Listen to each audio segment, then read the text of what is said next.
Bismillahirrahmanirrahim. Assalamualaikum warahmatullahi wabarakatuh. Saya bersama rakan ahli kumpulan 5 ingin membentangkan berkenaan dengan dasar komuniti negara. Dasar Komuniti Negara telah diluluskan oleh Kabinet pada 23 November pada tahun 2018 untuk masyarakat bandar selaras dengan usaha kerajaan untuk meletakkan Malaysia sebagai sebuah negara yang maju. Dasar komuniti ini digubal oleh Kementerian Perumahan dan Kerajaan Tempatan untuk meningkatkan kehidupan golongan B40 yang tinggal di projek perumahan rakyat iaitu PPR atau perumahan awam. Dasar Komuniti Negara yang diluluskan oleh Kabinet bermatlamat untuk membentuk komuniti yang lebih peka pada isu-isu sosial dalam masyarakat dan mewujudkan kehidupan yang lebih sejahtera. Pada awalnya, Dasar Komuniti Negara ini dilancarkan oleh Yang Amat Berhormat Menteri Kelapa iaitu Tun Dr. Mahathir. Ianya berada di bawah Kementerian Perumahan dan Kerajaan Tempatan. Namun begitu, selepas PRU15 di mana berlakunya pembentukan kerajaan baharu pada tahun 2022, dasar komuniti negara ini telah berada di bawah Kementerian Pembangunan Kerajaan Tempatan. Oleh itu, beberapa strategi-strategi pelaksanaan yang berada di bawah DKN ini adalah selaras dengan rancangan Malaysia yang ke-11 iaitu Dasar Perumahan Negara 2.0, Dasar Sosial Negara, Rancangan Fizikal Negara ketiga, Deklarasi Kuala Lumpur 2018 di bawah agenda Perbandaran Baharu serta Sustainable Development Goals.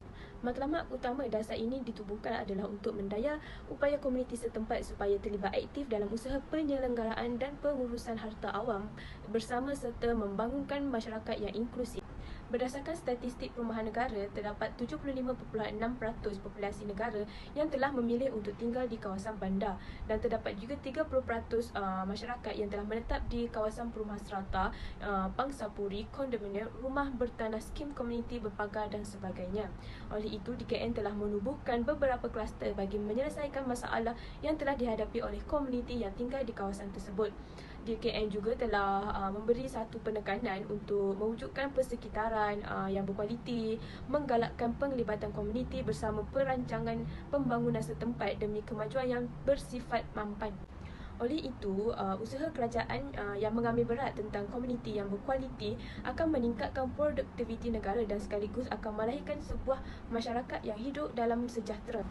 Objektif yang pertama adalah membincangkan intipati dasar komuniti negara disertakan dengan contoh-contoh yang relevan. Bismillahirrahmanirrahim. Assalamualaikum warahmatullahi wabarakatuh. Saya Nur Aina Akram Usman, pengangkat metrik U236. Baiklah, saya akan teruskan pembentakan ini dengan kluster-kluster yang terdapat dalam dasar komuniti negara. Dalam mendekati anus modernisasi, terdapat 8 kluster yang diwujudkan untuk menyelesaikan masalah yang dihadapi oleh komuniti masyarakat bandar. Kesemua kluster tersebut dilengkapi dengan prinsip dan gerak kerja yang sistematik bagi mencapai kekayaan komuniti perumahan strata, terutamanya golongan istima yang berpendapatan 400 terendah atau dikenali P40. Pada kluster yang pertama yang ditekankan oleh TKN adalah kluster infrastruktur dan penyelenggaraan. Kluster ini ditubuhkan bagi menyelesaikan masalah yang melibatkan infrastruktur dan penyelenggaraan yang berlaku di kawasan perumahan strata, seperti vandalisme, tempat bahan, lift, dan harta bersama yang mengalami kerosakan yang kritikal.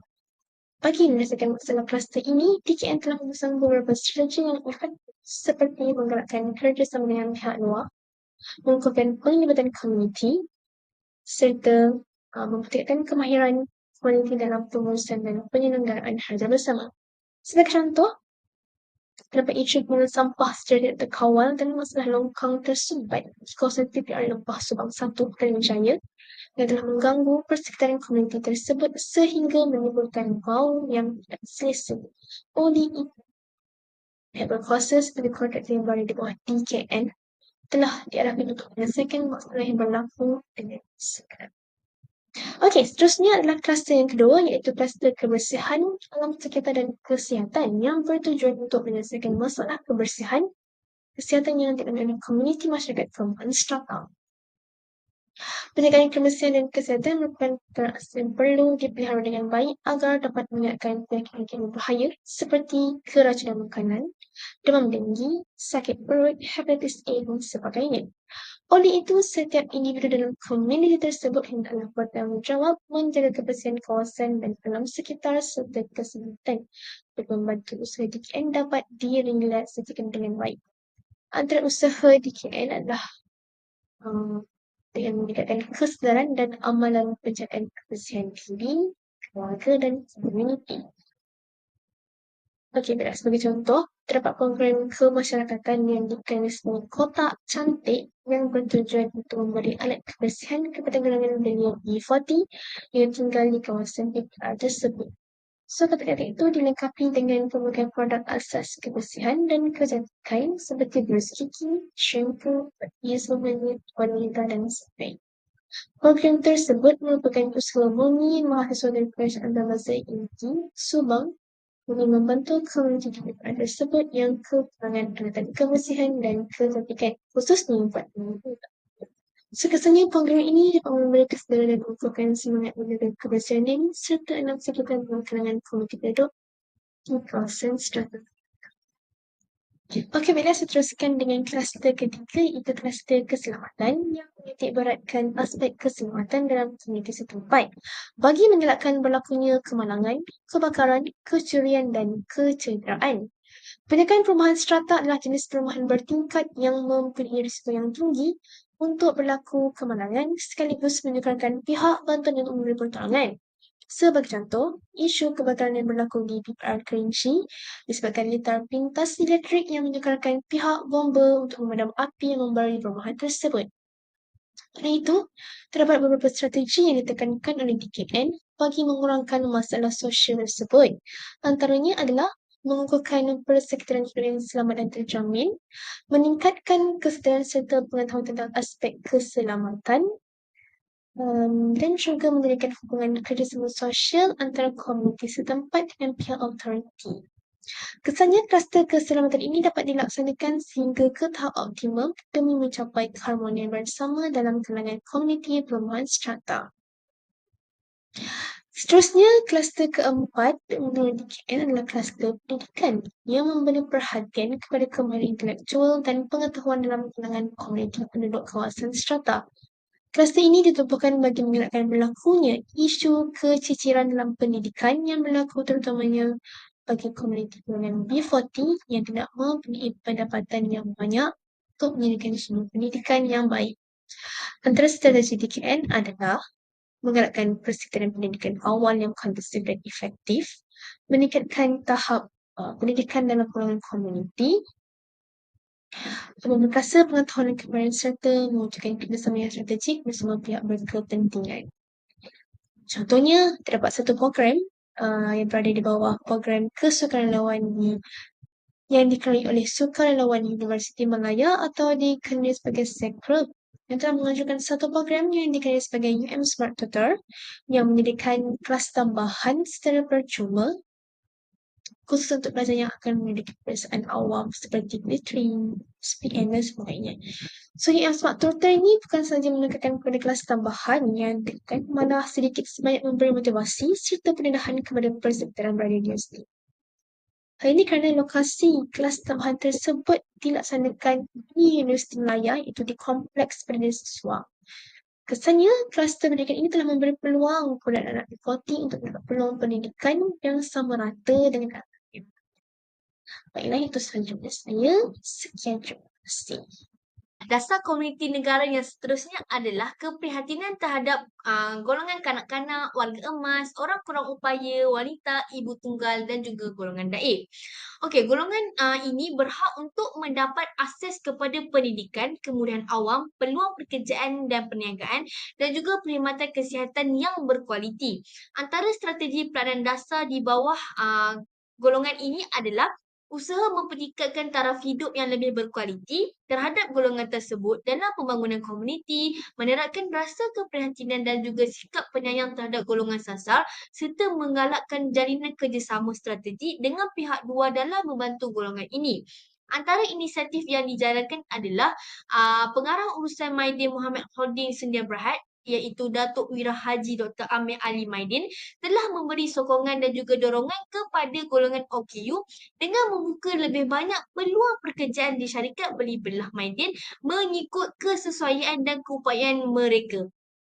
Yang kedua adalah kerajaan telah melancarkan satu inisiatif sumbangan tunai rahmah 2023 di mana sebanyak RM500 untuk individu ibu tunggal yang mempunyai anak dalam memastikan semua ibu tunggal ini dapat menjalani kehidupan yang lebih baik dan juga sejahtera. Yang keenam adalah keusahawanan dan perniagaan sosial. Okey, kebanyakan penduduk di kawasan perumahan berstrata terdiri daripada golongan B40. Antara strategi pelaksanaan dasar adalah menggalakkan budaya keusahawanan dan perniagaan dengan pendedahan pengetahuan serta kesedaran kepada ahli komuniti tentang bidang keusahawanan yang dapat memberikan peluang kepada komuniti untuk mengusahakan sesuatu perniagaan secara kecil-kecilan dalam sesebuah komuniti. Yang kedua adalah memperluas peluang peningkatan pendapatan isi rumah dengan menerokai bidang keusahawanan dan perniagaan secara bersungguh-sungguh. Dan yang ketiga adalah menggalakkan budaya melaksanakan keusahawanan sosial. Ahli komuniti digalakkan untuk membuka perkhidmatan lobi, makanan, kedai cuci kereta dan sebagainya untuk memperluaskan peluang peningkatan pendapatan isi rumah mereka. Antara inisiatif yang dijalankan adalah Pusat Ekonomi Digital ataupun lebih dikenali sebagai PED, PPR Kampung Menghibah telah mengadakan satu sesi tutorial pendaftaran perniagaan melalui skim pendaftaran perniagaan prihatin iaitu SPP bagi membantu usahawan tempatan yang mengusahakan perniagaan kecil untuk mendaftarkan perniagaan mereka secara sah melalui Suruhanjaya Syarikat Malaysia iaitu SSM.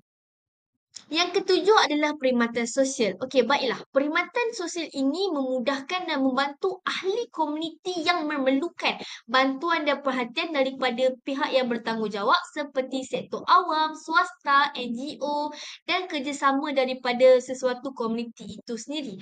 Antara strategi pelaksanaan dasar di bawah perkhidmatan sosial ini adalah memupuk semangat kesukarelawan yang mampu memberi kesedaran kepada ahli komuniti tentang pentingnya untuk menjadi anggota kesukarelawan dalam usaha memperkemaskan perkhidmatan sosial dalam komuniti perumahan berstrata. Yang kedua adalah menggalakkan pewujudan perkhidmatan sosial mengikut keperluan dan kepentingan komuniti seperti wujudnya badan kebajikan komuniti yang dapat membantu ahli komuniti yang memerlukan sokongan dan juga bantuan kewangan apabila mereka menghadapi sesuatu kesukaran dalam meneruskan kehidupan seharian. Dan yang ketiga adalah memperkasakan perkhidmatan yang sedia ada dalam komuniti seperti bekerjasama dengan pelbagai pihak bagi memperkukuhkan perkhidmatan yang ditawarkan terhadap komuniti tersebut. Jadi sebagai contoh, inisiatif yang dijalankan adalah pada tahun 2022, Datuk Abdul Halim Hussein yang merupakan Esko Perdagangan, Industri dan Pembangunan Usahawan Kawasan Dewan Undangan Negeri Kadun Batu Maung telah menjalankan satu inisiatif program raya CIA pada tahun 2022 yang melibatkan seramai 100 orang penerima sumbangan terdiri daripada kumpulan berpendapatan rendah iaitu B40 telah menerima sumbangan bakul makanan bagi meringankan beban mereka menjelang Hari Raya Aidilfitri. Intipati dasar komuniti negara yang terakhir adalah sukan dan rekreasi. Okey, baiklah. Budaya bersukan dan berekreasi dalam kalangan masyarakat perlu dipupuk supaya ianya menjadi sebahagian daripada gaya hidup sihat kepada semua ahli komuniti. Penerapan budaya dan rekreasi diharapkan dapat meningkatkan kerjasama di samping meningkatkan semangat kekitaan di antara ahli komuniti dalam pelbagai peringkat umur.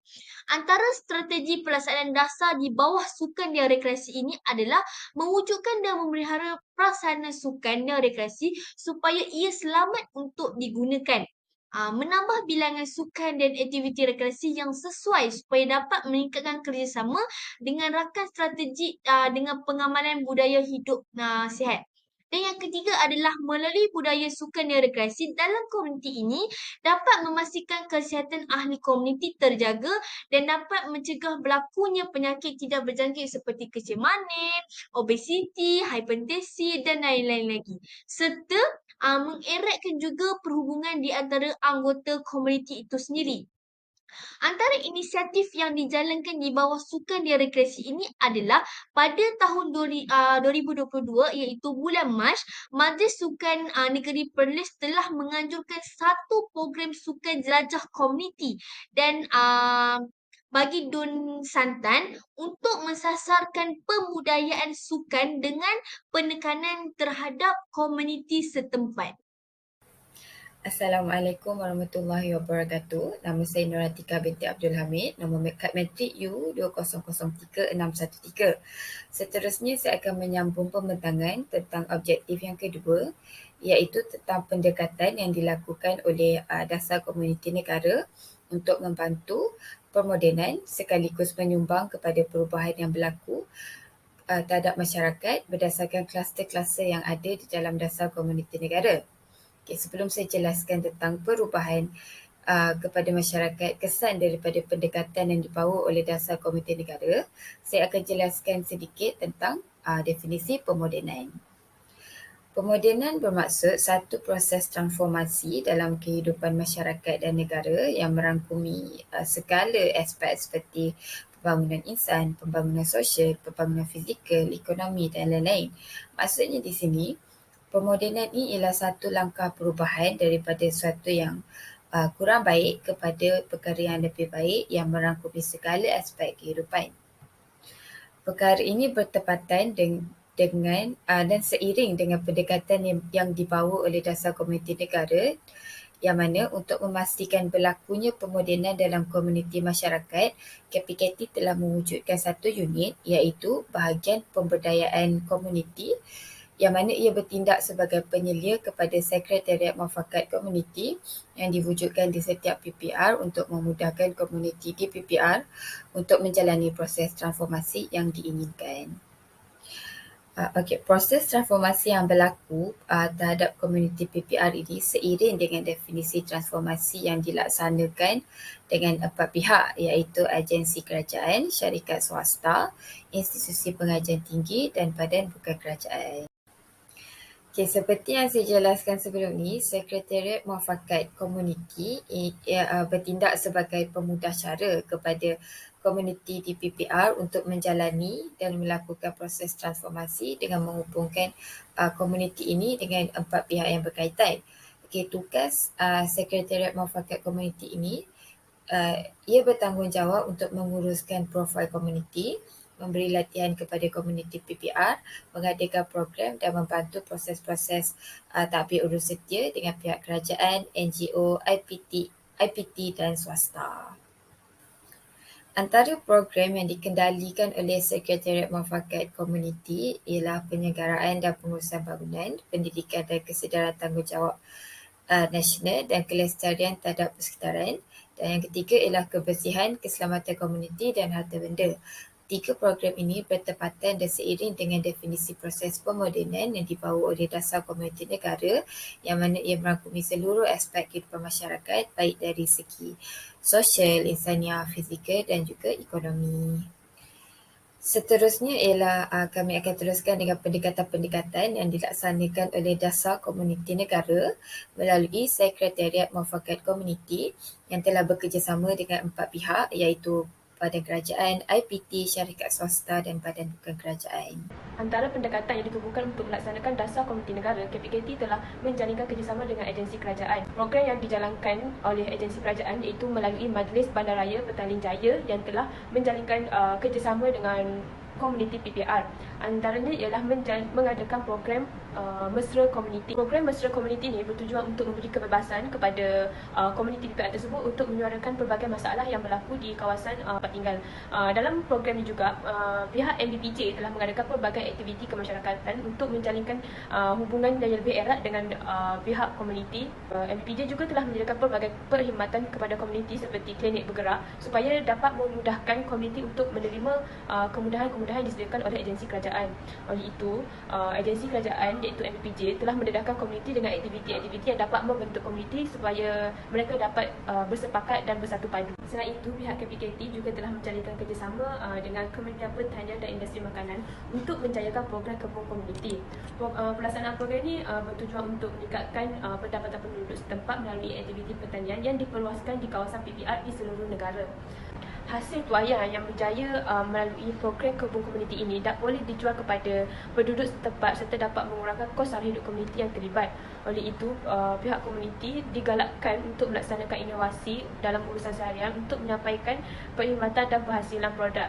Hal ini juga dapat mengatasi masalah sosial yang berlaku dalam kalangan komuniti. Di samping itu, pihak KPKT juga telah menjalinkan kerjasama dengan institusi pengajian tinggi ITP untuk menjayakan program pembangunan e-usahawan, anjuran daripada Yayasan Sukarelawan Siswa dan Majlis Agama Islam Wilayah Persekutuan untuk menjalankan satu program iaitu projek pemerkasaan komuniti, di mana program ini telah menyediakan kelas tuition yang percuma kepada golongan asnaf dari tingkatan 1 hingga tingkatan 3 serta pertandingan memasak.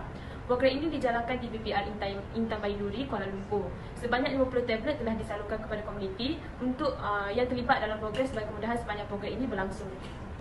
Program ini mempunyai dua fasa, iaitu pada fasa pertama adalah latihan untuk mengurus dan mempromosikan perniagaan, dan fasa kedua adalah pemantauan perniagaan yang dilakukan oleh YS tersebut. Dalam program ini, komuniti diberikan pendedahan tentang keusahawan digital, penjenamaan dan pembungkusan produk, pemasaran digital, intervensi perniagaan setiap minggu selama 2 bulan. Hal ini dapat membantu para peniaga dalam perniagaan norma baru dengan menerapkan ilmu tambahan dalam strategi pemasaran baru. Oleh itu, program ini sangat membantu komuniti dalam perniagaan setanding dengan kemajuan dunia pendigitalan pada zaman sekarang. Seterusnya, KPKT telah menjalinkan hubungan kerjasama dengan Kolej Antarabangsa IT Subang. Kolej ini telah menjayakan program kotak cantik untuk diagihkan kepada komuniti di PPR. Hal ini tertumpu kepada golongan remaja yang berumur 13 hingga 17 tahun, di mana kotak ini mengandungi produk-produk kebersihan diri supaya dapat meringankan beban sara hidup golongan remaja. Oleh itu, program kotak cantik ini dapat memberi manfaat kepada pelajar dan juga dalam memupuk budaya kerja kemasyarakatan dan sukarelawan. Oleh itu, program ini telah menjadi satu contoh kepada institut pengajian tinggi yang lain dalam mempromosikan aspek penjagaan kebersihan dalam kalangan masyarakat. Pendekatan yang ketiga yang dilaksanakan oleh Dasar Komuniti Negara ialah melalui kerjasama dengan pihak swasta. Fokus kerjasama ini adalah untuk mewujudkan proses transformasi komuniti dalam aspek kebersihan dan perkhidmatan sosial. Contohnya, Sekretariat Muafakat Komuniti ini bekerjasama dengan syarikat swasta e-Idaman, yang mana kerjasama ini telah mewujudkan satu program kajian janaan sampah PPR di PPR Taman Dahlia, Langkawi, di mana program ini berfungsi menaikkan kesedaran tentang penjagaan kebersihan, alam sekitar dan kesihatan. Program ini bertepatan dengan kluster 2 dalam Dasar Komuniti Negara, iaitu fokusnya adalah terhadap kebersihan. Program ini diwujudkan kerana majoriti kawasan di PPR adalah kotor dan berbau. Jadi dengan mewujudkan program seperti ini, ia membantu memberi kesedaran tentang kebersihan dan mengawal penyebaran penyakit. Seterusnya ialah kerjasama SMK, Sekretariat Muafakat Komuniti, dengan syarikat swasta Aeon dan Big Aeon. Dan fokus kerjasama ini adalah untuk menekankan tentang perkhidmatan sosial, yang mana ia bertepatan dengan kluster 7 dalam Dasar Komuniti Negara. Contoh program yang dilaksanakan melalui kerjasama ini ialah melalui program Bubur Lambuk, yang mana aktiviti ini telah berjaya memupuk nilai murni dan sasiah dalam diri masyarakat melalui kerjasama yang dilakukan di antara satu sama lain semasa program tersebut dijalankan. Seterusnya ialah pendekatan Dasar Komuniti Negara melalui kerjasama dengan NGO, iaitu Badan Bukan Kerajaan. Kami telah senaraikan 3 contoh kerjasama antara NGO dan juga dengan Sekretariat Muafakat Komuniti. Yang pertama ialah NGO Penggerak Komuniti Negara ataupun PKN pada tahun 2021, di mana program yang dilaksanakan oleh NGO ini telah membantu komuniti PPR dalam penjagaan kebersihan seperti memberi kesedaran tentang 3R dan cara pembuangan sampah yang betul. Perkara ini bertepatan dengan kluster 2 dalam DKN, iaitu kluster 2 menekankan tentang kebersihan. Hal ini kerana di PPR tahap kesedaran kebersihan adalah rendah dan ia telah menyebabkan longgongan sampah yang banyak. Jadi oleh itu, kerjasama dengan NGO ini telah membantu meningkatkan kesedaran tentang menjaga kebersihan. NGO yang kedua yang bekerjasama dengan SMK ialah Persatuan Nurani Rakyat, di mana NGO ini telah melaksanakan program Pemerkasaan Ekonomi Komuniti Bandar PEKB, yang mana fokus program ini adalah untuk membantu golongan miskin bandar ataupun golongan yang berpendapatan rendah untuk meningkatkan taraf hidup mereka dengan cara menyuntik dana kepada mereka untuk memulakan perniagaan. Program yang dilaksanakan oleh Persatuan Nurani Rakyat ni selaras dengan kluster 6 Dasar Komuniti Negara, iaitu memfokuskan terhadap keusahawanan dan perniagaan sosial. Contoh ahli komuniti yang telah berjaya dalam program Pemerkasaan Ekonomi Komuniti Bandar ni ialah Encik Abdul Hakim Jamal, yang mana dia telah memulakan perniagaan apam balik crispy. Dan NGO lain yang terlibat dalam mentransformasikan komuniti PPR ialah NGO Yayasan Sejahtera. NGO ini telah melaksanakan program peningkatan komuniti iaitu PKK, yang mana ia selaras dengan kluster 4 DKN iaitu pendidikan dan kemahiran, dan juga selaras dengan kluster 6 iaitu keusahawanan dan perniagaan sosial. Kedua-dua kluster dalam program peningkatan komuniti PKK ini telah membantu memodernkan dan mengubah kehidupan masyarakat baik dari segi aspek pendidikan, sosial dan juga ekonomi. Perkara ini adalah sebagai inisiatif untuk memupuk nilai sasiah dan kemahiran dalam kalangan penduduk. Dan antara contoh aktiviti dalam program peningkatan komuniti ini ialah seperti aktiviti tuition tambahan yang diadakan secara percuma, mengadakan program motivasi dan memberi latihan pemasaran kepada komuniti setempat. Dan program peningkatan komuniti ini ia telah membuka ruang dan peluang kepada komuniti PPR untuk belajar tentang cara pengurusan perniagaan dan juga tentang memberi kesedaran tentang kepentingan untuk belajar. Akhir kata daripada kami, dasar komuniti negara merupakan satu dasar yang membantu mengubah gaya dan cara hidup penduduk berpendapatan rendah dan miskin bandar dalam menghadapi arus pemodenan. Beberapa kluster telah diwujudkan dalam dasar komuniti negara ini supaya ia membantu mentransformasikan kehidupan masyarakat supaya menjadi lebih moden. Suka kami ingatkan bahawa pemodenan ini bukanlah bermaksud kecanggihan infrastruktur semata-mata, bangunan tinggi semata-mata, tetapi ia melibatkan tindakan dan reaksi sosial masyarakat terhadap perkara sekeliling, baik dari segi aspek kebersihan, cara berfikir, cara berinteraksi dengan semua elemen. Itu sahaja daripada kami. Sekian, terima kasih.